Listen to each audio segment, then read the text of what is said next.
नमस्कार, स्वागत है आप सभी का दिव्य हिमाचल टीवी में। शाम के 6 बज चुके हैं। मैं शकील कुरैशी आपके साथ जुड़ा हूं हिमाचल प्रदेश की अपडेट को लेकर। तो आज क्या कुछ बड़े समाचार हैं, ये जानकारी हम आपको देंगे, आपको बताएंगे। होमगार्ड में 24 करोड़ रुपए का बजट दिया गया है और नई भर्तियां 10 साल के बाद जो है वो होने जा रही है। इसको लेकर एक प्रमुख खबर है। आशा वर्करों की बात करेंगे जो 18,000 रुपये वेतन मांग रही हैं। नया कृषि निदेशक कौन होगा। स्कूलों के लिए बड़े ऑर्डर जो है वो जारी हुए हैं, क्या ये आदेश है, इसकी भी चर्चा करेंगे। कैबिनेट एजेंडे पर बात करेंगे। एचआरटीसी के कर्मचारियों को प्रमोट किया गया है, वहीं पीस मील कर्मचारियों को भी अनुबंध पर लाया जाएगा। तो इस तरह की कई महत्वपूर्ण खबरें हैं। मुख्यमंत्री का दिल्ली दौरा जो है वो टल गया है। आखिर क्यों मुख्यमंत्री दिल्ली जा रहे थे, ये भी जानकारी हम आपसे साझा करेंगे। रेरा में नए अध्यक्ष की तैनाती कर दी गई है और सरकार ने हाईकोर्ट को जवाब भी दे दिया है। कल मुख्य सचिव के मामले में भी हाईकोर्ट में सुनवाई होनी है, उस पर भी विस्तार से चर्चा करेंगे। और शिमला के एसपी संजीव गांधी वापस ड्यूटी पर लौट आए हैं, ये भी आपको बताएंगे। एक महिला लापता हुई थी और उस महिला का शव जो है वो शिमला में मिला, इसकी जानकारी आपको देंगे। तो तमाम सारी सूचनाएं आपसे हम साझा करेंगे और शुरुआत हम करते हैं आज रामपुर के एक कार्यक्रम को लेकर, क्योंकि स्वर्गीय मुख्यमंत्री वीरभद्र सिंह का आज चतुर्वार्षिक था और इस चबर्ख के दिन में कई नेता और उनके जो समर्थक रहे हैं वो आज रामपुर में पद्म पैलेस में जुटे थे। तो विक्रमादित्य सिंह ने वहां पर एक बड़ा आयोजन कर रखा था, जहां पर राज्यपाल शिव प्रताप शुक्ल भी पहुंचे थे और उनके अलावा प्रदेश मंत्रिमंडल के भी कई सहयोगी जो है वो पद्म पैलेस में आज थे और कई दिग्गज नेता जो है वो कांग्रेस पार्टी के थे। कांग्रेस के सह प्रभारी जो हैं प्रदेश के विदित चौधरी, वो भी विशेष रूप से इस कार्यक्रम में शामिल होने के लिए आए थे। तो चतुर्वार्षिक आज था रामपुर में और एक बड़ा आयोजन वहाँ पर किया गया। जो समर्थक थे, भारी संख्या में समर्थक जो है वो स्वर्गीय वीरभद्र सिंह के समर्थक वहाँ पर जुटे और उन्होंने राजा को याद किया, जो कि हिमाचल प्रदेश के जन जन में जो है वो के दिलों में राज करते थे। तो आज उनकी याद में एक कार्यक्रम जो है वो रामपुर में किया गया। हालांकि आज मुख्यमंत्री को भी वहां पर जाना था, लेकिन मौसम की खराबी की वजह से वो नहीं जा सके। उनकी धर्मपत्नी कमलेश ठाकुर बाकायदा इस कार्यक्रम में जो है वो शामिल हुई। रामपुर वो गई थी सुबह के समय। मुख्यमंत्री को भी काफ़ी जो है वो टूर प्रोग्राम निकला था, लेकिन मौसम की वजह से वो नहीं जा पाए। मौसम ख़राब था शिमला में भी और इसकी वजह से हेलीकॉप्टर उड़ान नहीं भर सका। वहीं उप मुख्यमंत्री मुकेश अग्निहोत्री भी नहीं जा सके, क्योंकि उनके अपने यहाँ पर एक श्रीमद् भागवत कथा का जो है वो आयोजन चल रहा था, वो भी नहीं आ सके। और 2-3 मंत्री जगत सिंह नेगी, अनिरुद्ध सिंह और राजेश धर्माणी, क्योंकि विदेश यात्रा पर थे, वो भी यहाँ पर नहीं जा सके। लेकिन इनके अलावा सभी नेता जो है वो रामपुर में आज पहुँचे हुए थे। तो वहाँ पर विक्रमादित्य सिंह ने स्वर्गीय वीरभद्र सिंह को श्रद्धांजलि दी। इन सभी नेताओं ने श्रद्धांजलि दी और विक्रमादित्य सिंह ने कहा कि जो मार्ग स्वर्गीय वीरभद्र सिंह ने दिखाया है, जिन आदर्शों पर वो चले, उन्हीं का अनुसरण जो है वो आगे भी करते रहेंगे। अन्य खबरों की बात करें तो हिमाचल प्रदेश में होमगार्ड जवानों की भर्ती होने जा रही है। पिछले दिनों मुख्यमंत्री सुखविंदर सिंह सुक्खू ने ये ऐलान किया था और इसके बाद कैबिनेट में जो है वो फैसला लिया गया। बाकायदा गृह विभाग ने इसकी अधिसूचना भी जारी कर दी। और आपको बता दें कि हिमाचल प्रदेश में 10 साल के बाद जो है वो होमगार्ड जवानों की भर्ती यहाँ पर की जा रही है। तो इसके लिए इससे पहले वर्ष 2015 में होमगार्ड जवानों की भर्ती की गई थी और उसके बाद अब की जा रही है। होमगार्ड स्वयं सेवकों की जो कुल संख्या है गृह रक्षा विभाग के पास, वो लगभग 8,000 के करीब है। होमगार्ड की कमी के कारण विभिन्न विभागों, बोर्डों और निगमों से जो है वो इनकी तैनाती की मांग सरकार को लगातार मिल रही थी और उस डिमांड को पूरा करने के लिए अब इन हिमाचल प्रदेश में आगामी दिनों में जो है वो होमगार्ड जवानों की भर्ती की जाएगी। तो 700 और जवान जो है वो भर्ती किए जा रहे हैं और इनकी तैनाती के साथ ही इनके पारिश्रमिक व अन्य वित्तीय जो ज़रूरतें हैं उनको पूरा करने के लिए सरकार ने 24 करोड़ रुपए का विशेष बजट भी इस डिपार्टमेंट को जारी कर दिया है। तो होमगार्ड के जवानों की भर्तियां जो है वो आने वाले दिनों में प्रदेश में होंगी।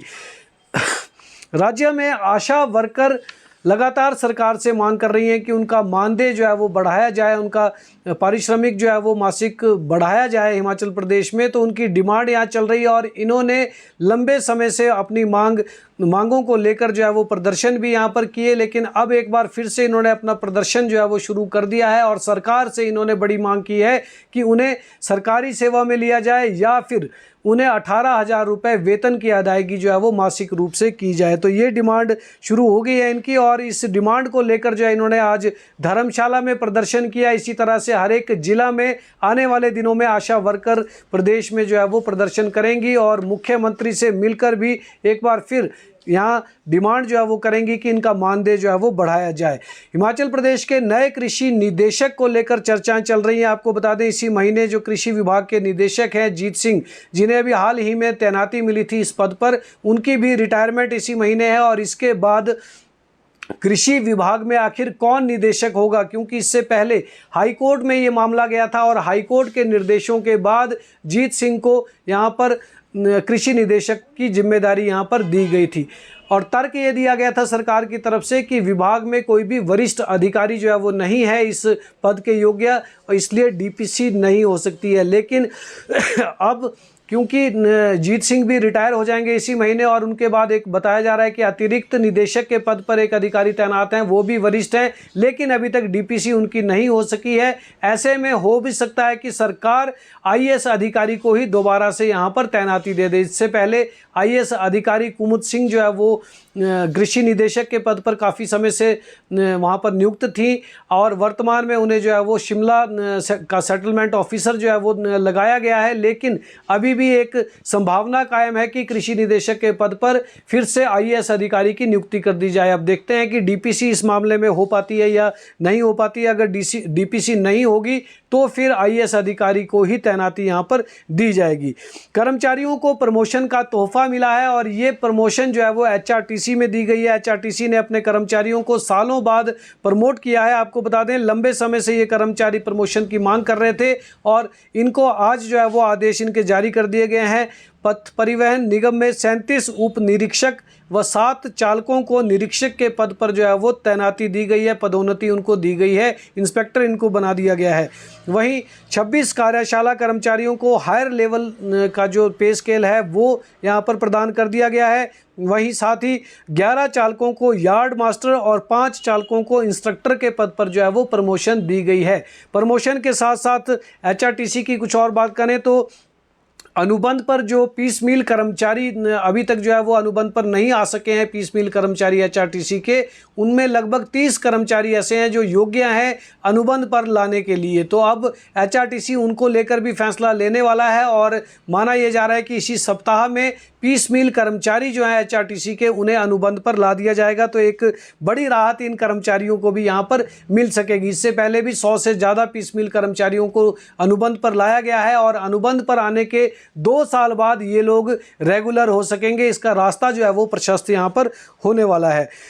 साथ ही साथ चालक जो हैं एचआरटीसी के चालकों ने चेतावनी दी थी कि अगर उन्हें वार्ता का न्योता नहीं मिलता है, बातचीत के जरिए उनकी मांगों का हल नहीं होता है, तो वो लोग हड़ताल पर चले जाएंगे। तो आज आखिरी दिन उन्होंने दिया गया जो नोटिस दिया था प्रबंधन को, उस पर प्रबंधन की तरफ से उन्हें वार्ता के लिए बुला लिया गया है। और अभी अभी जो सूचना हमारे पास आई है उसके मुताबिक जो ड्राइवर यूनियन है उनके साथ एचआरटीसी के प्रबंधन वर्ग जो है वो 10 जुलाई को बैठक करेगा। तो 10 जुलाई को बैठक का न्योता दिया गया है। इससे पहले जो ड्राइवर यूनियन के अध्यक्ष हैं मान सिंह ठाकुर, उन्होंने कहा, दोपहर में बताया था कि उनको अभी तक जो है वो निमंत्रण नहीं दिया गया है, और ऐसे में वो कल नोटिस जो है वो एचआरटीसी प्रबंधन को जारी देंगे, और इस नोटिस के मुताबिक कल से ही उनकी गेट मीटिंग्स जो है वो सभी जिलों में शुरू हो जानी थी, और इन्होंने विरोध प्रदर्शन अपना शुरू करना था। इसके बाद जो परिचालक यूनियन है उसके भी आजकल इन दिनों में जो है वो चुनाव जो है उनके चल रहे हैं, और आज बैजनाथ में उनका चुनाव हुआ, और उनका भी ये कहना था, जो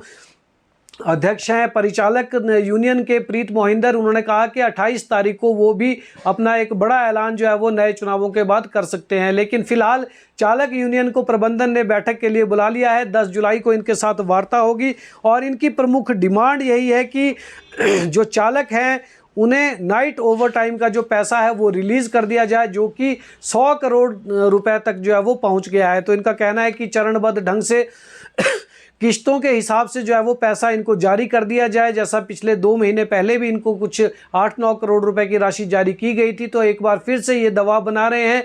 अब 10 जुलाई को इनके साथ, प्रबंधन के साथ जो है वो बैठक इनकी होगी और देखते हैं उसमें कुछ पैसा जो है वो उनको मिल पाता है या नहीं मिल पाता है। वैसे एचआरटीसी की जो वित्तीय स्थिति है वो ठीक नहीं है और सरकार की ग्रांट इन एड से ही जो है वो गुजारा चल रहा है। हर महीने वेतन और पेंशन की अदायगी जो है वो उसी पैसे से की जा रही है। लेकिन दूसरी तरफ सरकार की खुद की भी आर्थिक स्थिति उतनी अच्छी नहीं है। तो एचआरटीसी के ये कर्मचारी कब तक इनको राहत मिल पाएगी, ये अभी कहना जो है वो यहाँ मुश्किल लग रहा है।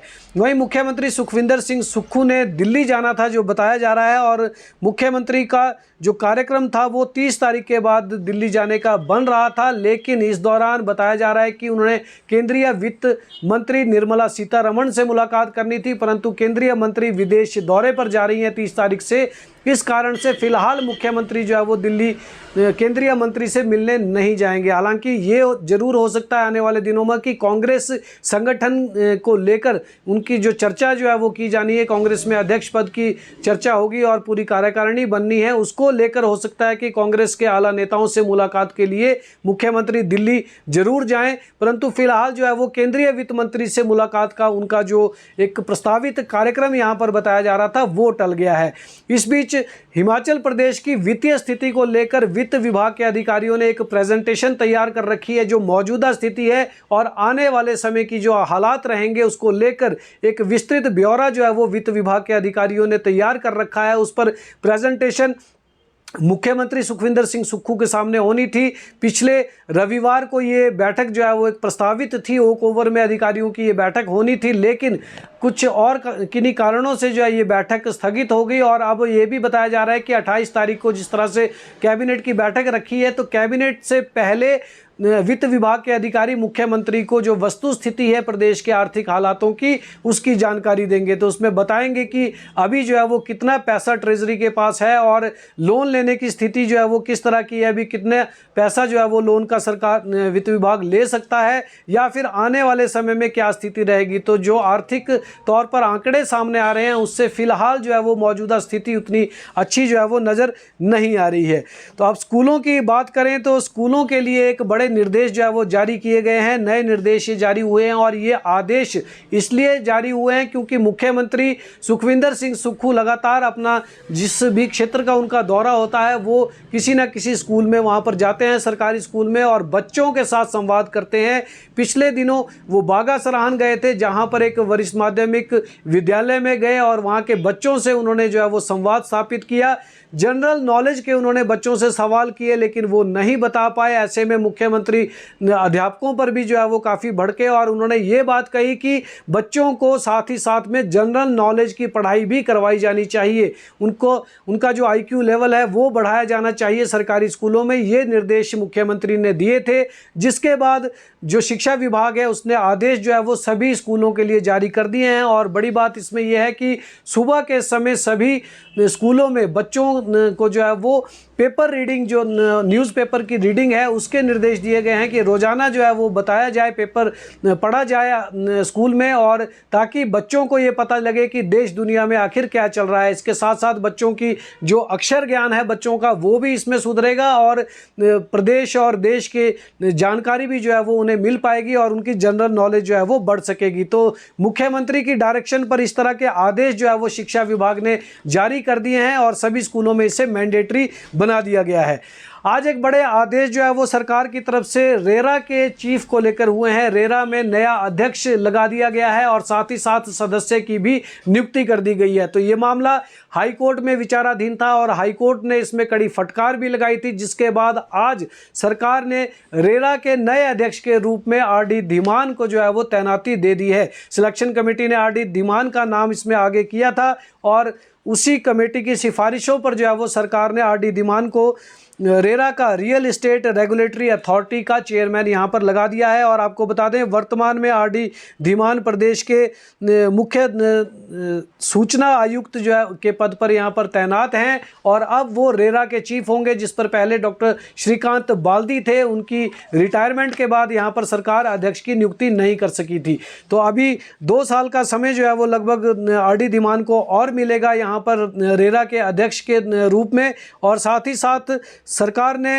एक सदस्य की नियुक्ति जो है वो रिटायर्ड आईएएस अधिकारी हैं अमित कश्यप, ये शिमला के डीसी भी रह चुके हैं, इनकी भी नियुक्ति वहां पर सदस्य के रूप में कर दी है। ये रेरा में मेंबर होंगे। और इससे पहले एक विदुर मेहता है, शिमला के ही रहने वाले हैं, आर्किटेक्ट हैं, और इनको भी जो है वो बतौर सदस्य रेरा में सरकार ने नियुक्तियां दे दी है। तो हाई कोर्ट को सरकार की तरफ से ये जानकारी जो है वो भेज दी गई है कि रेरा में सरकार ने नियुक्तियां कर दी हैं। वहीं कल हाई कोर्ट में जो है वो मुख्य सचिव से संबंधित एक मामला जो है उस पर भी सुनवाई होनी है।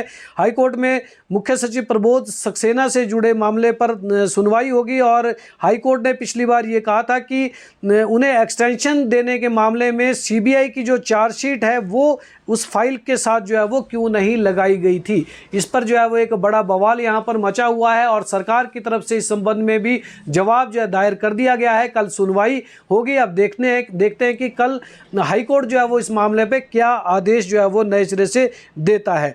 वहीं प्रदेश उच्च न्यायालय को बम से उड़ाने की धमकी भी आज मिली है और आज चर्चा में ये मामला रहा। इससे पहले राज्य सचिवालय को, मुख्यमंत्री के आवास को या फिर कई जिलों के जिलाधीश कार्यालयों को भी इस तरह की ईमेल प्राप्त हुई जहां पर उन्हें बम से उड़ाने की धमकियां दी गई। तो ऐसी ही धमकी आज हाईकोर्ट को भी उड़ाने की मिली थी और इस ईमेल के बाद जो है वो शिमला पुलिस तुरंत हरकत में आई और बम निरोधक दस्ता और डॉग स्क्वाड के साथ जो है वो पुलिस के सुरक्षाकर्मी हाईकोर्ट में पहुंचे सुबह और यहां पर पूरा परिसर जो है वो खाली करवा दिया गया और 4 घंटे तक तलाशी अभियान जारी रहा और तलाशी अभियान के दौरान जो है वो कुछ भी हासिल नहीं हो पाया। तो इस तरह की धमकियां जो है वो लगातार मिल रही हैं, लेकिन सुरक्षा की दृष्टि से जो है वो इस पर तुरंत कार्रवाई भी करनी पड़ती है। और इससे पहले भी जहां जिस भी परिसर के लिए धमकियां दी गई वहां पर भी कुछ भी हासिल नहीं हुआ था। तो ऐसी ही एक बोगस एक फेक जो है वो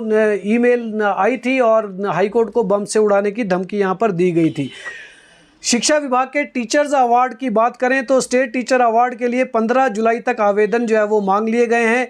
नई अवार्ड पॉलिसी के तहत इस बार शिक्षकों का चयन किया जाएगा। स्कूल रिजल्ट और एनरोलमेंट में योगदान जो है वो इनका मुख्य आधार बनाया जाएगा। तो जिस भी टीचर्स को जो है वो अवार्ड दिया जाएगा आने वाले समय में उनका स्कूल का रिजल्ट और उनकी इनरोलमेंट में जो उनकी योगदान है उसको देखा जाएगा। तो 25 जुलाई तक लिस्ट जिला स्तरीय कमेटी जो है वो आगे भेजेगी और इसके बाद जो है वो आगे फाइनल किया जाएगा। नई अवार्ड पॉलिसी के तहत जो है वो जो भी शिक्षक इसमें आते हैं, जो भी शामिल होंगे, उनको अवार्ड के लिए आगे चुना जाएगा। कैबिनेट के फैसलों को लेकर आपको बता दें कि कैबिनेट में एजेंडा जो है वो अब एजेंडे पर कदम ताल यहाँ शुरू हो गई है। 28 तारीख को 12 बजे कैबिनेट की बैठक राज्य सचिवालय में होगी, जिससे पहले आज जितने भी सचिव हैं, विभागीय सचिव, उन्होंने विभागाध्यक्षों से अपने अपने एजेंडा आइटम्स जो है वो मांग लिए हैं और मुख्य सचिव को ये एजेंडा आइटम जो है वो भेजे जाएंगे। कैबिनेट की बैठक में जो है वो 25 से 30 एजेंडा आइटम जो है वो लगने की यहाँ पर संभावना जताई जा रही है, जिसमें नई भर्तियों के मामले भी जो है वो कुछ शामिल हो सकते हैं। स्वास्थ्य विभाग में नए उपकरणों की खरीद के मामले भी जो है वो जा सकते हैं। पावर पॉलिसी में भी जरूरी संशोधन करने का प्रस्ताव इस कैबिनेट की बैठक में जो है वो लाए जा सकते हैं। साथ ही जो डिपो हैं, राशन के डिपो, वहाँ पर खाद्य तेल का मामला भी जो है वो इस बार कैबिनेट में लाने की पूरी संभावना जो है वो यहाँ पर लग रही है। रिटायरमेंट एज और कम्यूटेशन को लेकर आपको बता दें तो अभी भी इस पर जो है वो फैसला ऐसा संभावित नहीं है कि कोई सरकार जो है वो इस पर कोई निर्णय लेगी, क्योंकि पिछले भी 2-3 कैबिनेट में ये मामला जा रहा था लेकिन इस पर कोई चर्चा नहीं हो सकी है। तो फिलहाल कर्मचारियों के लिए इसमें कुछ ज़्यादा बड़ा कुछ फैसला नहीं होने वाला है। और बागवानों की अगर हम बात करें तो बागवानी जो सेब बागवान है प्रदेश के, उन्हें MIS के तहत जो समर्थन मूल्य दिया जाता है सेब का, उस समर्थन मूल्य को लेकर जो है वो फैसला कोई कैबिनेट में हो सकता है कि अगली बार कितना समर्थन मूल्य दिया जाए, क्योंकि अभी 12 रुपये प्रति किलो के हिसाब से सेब की खरीद यहाँ पर की जाती है। साथ ही बाहरी राज्यों से जो ट्रक यहाँ पर सेब सीजन के लिए लाए जाने हैं उनका SRT माफ़ करने का मामला भी जो है वो कैबिनेट में विचाराधीन लाया जा सकता है। तो इस तरह के एजेंडे जो है वो अभी कैबिनेट में आने संभावित यहाँ पर बताए जा रहे हैं और कई बड़े फैसले इस कैबिनेट की बैठक में होंगे। इसके साथ अब आपको बता दें कि शिमला में एक लापता महिला का शव मिला है और ये शव जो है वो कनलोग के जंगल में आज मिला है। पिछले 5 दिनों से ये महिला लापता थी और IGMC से रहस्यमय हालात में ये गायब हो गई थी।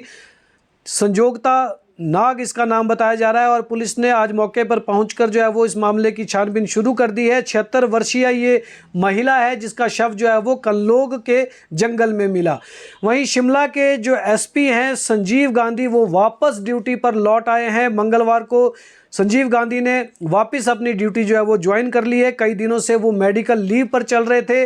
स्वर्गीय विमल नेगी मामले में हाईकोर्ट में CBI का जो मामला चल रहा है उसको लेकर जो है वो एक यहाँ पर स्थिति उत्पन्न हुई थी, जिसके बाद संजीव गांधी भी जो है वो अवकाश पर चले गए थे। वो मेडिकल लीव पर थे और पिछले कई दिनों से छुट्टी पर चल रहे थे। इसके बाद आज उन्होंने अपनी ड्यूटी वापस ज्वाइन कर ली है। इसके साथ ही आपको मौसम की जानकारी दें तो प्रदेश के मौसम में जो है वो बड़ी चेतावनी यहाँ पर दी है मौसम विभाग ने। मंगलवार से पूरे प्रदेश में यानी आज से पूरे प्रदेश में मानसून जो है वो पूरी तरह से सक्रिय हो गया है। अभी 7-8 जिलों तक ही मानसून जो है वो बताया जा रहा था, लेकिन आज से पूरे प्रदेश में मानसून सक्रिय हो गया है। तो अब हिमाचल में जो है वो मानसून रफ्तार पकड़ेगा, ऐसी सूचना जो है वो मौसम विभाग की तरफ से दी गई है। कल 7 जिलों में heavy to very heavy rainfall की चेतावनी जो है वो दी गई है। भारी से भारी वर्षा होने की चेतावनी है। मौसम विज्ञान केंद्र ने इसके लिए ऑरेंज अलर्ट विशेष रूप से जारी किया है। शिमला, सोलन और कुल्लू जिलों के लिए येलो अलर्ट जारी किया गया है। 26 से 30 जून के बीच भी कई स्थानों पर तेज बारिश होने की पूरी संभावना जताई गई है और बारिश से तापमान में गिरावट आई है और ठंडक भी जो है वो प्रदेश के सभी स्थानों पर लगभग जो है वो अब होनी शुरू हो चुकी है। हालांकि शिमला की अगर बात करें तो शिमला में दोपहर में बारिश यहाँ पर कुछ एक क्षेत्र में बारिश हुई थी, जिसके बाद दोपहर बाद मौसम खुल गया और हल्की सी धूप भी यहाँ पर जो है वो नज़र आई। लेकिन प्रदेश के कई और भी क्षेत्रों में जो है वो बारिश आज हुई बताई जा रही है। नदी नाले जो है वो उफान पर हैं और ये भी बताया जा रहा है कि सतलुज नदी में भी पानी का जो स्तर है वो काफ़ी ज़्यादा बढ़ चुका है। तो इसे लेकर जो है वो लोगों को हिदायत भी मौसम विभाग और आपदा प्रबंधन की तरफ से दी गई है कि वो नदी नालों के नज़दीक ना जाएं, क्योंकि आने वाले दिनों में भारी से भारी बारिश जो है वो हिमाचल प्रदेश में हो सकती है। तो फिलहाल इस बुलेटिन में इतना ही। कल शाम 6 बजे दोबारा आपसे मुखातिब होंगे। तब तक के लिए आप मुझे इजाज़त दें। देखते और पढ़ते रहें दिव्य हिमाचल।